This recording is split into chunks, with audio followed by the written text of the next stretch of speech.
Welcome to new TV Telugu. కూటమికి జనసేనే వెన్నుముక, ఇది మరవద్దు. జనసేన అధినేత AP deputy CM Pawan Kalyan పేర్కొన్నారు.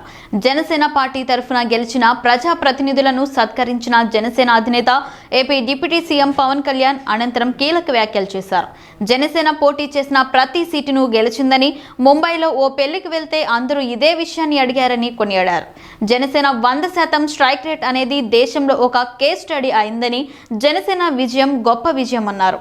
జనసేన తిన్నన్ని దెబ్బలు మరెవరికైనా తగిలి ఉంటే వేరే వాళ్ళు తట్టుకోలేకపోయేవారని, ఓటమి తర్వాత మాజీ సీఎం సభలో ఉండలేక వెళ్లిపోయారన్నారు. ఒక్క స్థానం లేకున్నా పట్టుదలతో పనిచేశామని చెప్పారు పవన్ కళ్యాణ్. 175లో 21 పెద్ద సంఖ్య కాకపోవచ్చు, కానీ 164 రావడానికి జనసేన వెన్నెముకగా మారిందన్నారు. గతంలో రోడ్డు మీదకు రావాలంటే భయపడే పరిస్థితి ఉందని వైసీపీ నేతలు పచ్చి బూతులు తిట్టేవారన్నారు.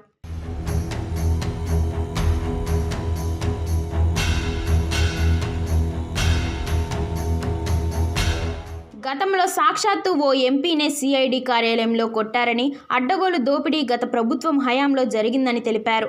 ఇలాంటి క్లిష్ట పరిస్థితుల్లో కూడా అందరికీ ధైర్యం ఇచ్చామని, జనసేన పోటీ చేయని చోట్ల కూడా జనసేన మిత్రపక్ష అభ్యర్థులకు అండగా నిలిచారని తెలిపారు. జనసేన రాష్ట్ర శ్రేయస్సును దృష్టిలో పెట్టుకునే పనిచేశారు. పొట్టి శ్రీరాములు, డొక్కా సీతమ్మ ప్రేరణతో పనిచేస్తున్నామని పేర్కొన్నారు.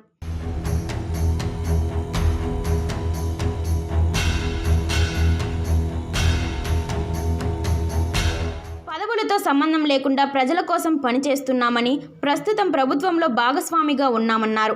కీలక శాఖలు తీసుకున్నామని, సరైన సమయంలో అందరికీ బాధ్యతలు అప్పగిస్తానని వెల్లడించారు. 140 కోట్ల ప్రజల భారాన్ని మోసే ప్రధానికి సాయంగా నిలవాలని, పోటీ చేయని నేతలు పార్టీ కోసం పనిచేశారని తెలిపారు పవన్ కళ్యాణ్.